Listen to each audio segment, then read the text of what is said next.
Hi, and welcome back to Scratch. Today, we're going to make refried beans. If you'd like to support the channel, please like and share this recipe.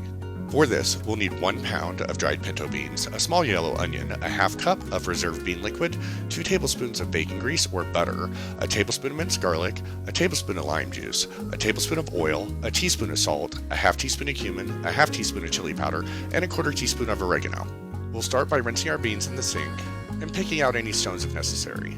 Then we'll transfer our beans to a large bowl, cover them with over 2 inches of water, and allow them to soak overnight. The beans will expand as they soak.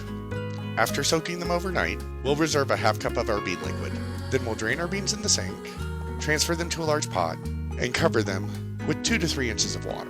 Then we'll add our tablespoon of oil and simmer our beans on the stovetop over medium-low heat for 2 hours, or cook them in a pressure cooker for 30 minutes.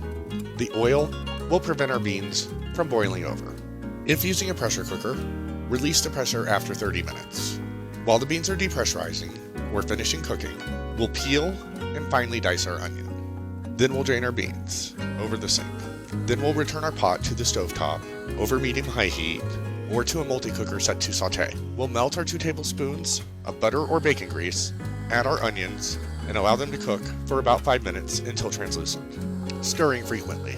Then we'll add our tablespoon of garlic, teaspoon of salt, half teaspoon of chili powder, half teaspoon of cumin, and 1/4 teaspoon of oregano, and cook an additional 2 minutes until fragrant. Then we'll return our beans to the pot with our half cup of reserved bean liquid and tablespoon of lime juice. As the beans fry, we'll mash them with a potato masher until they reach the consistency of mashed potatoes. We'll serve these immediately or reserve them for another recipe. And remember, if you like the content, please subscribe.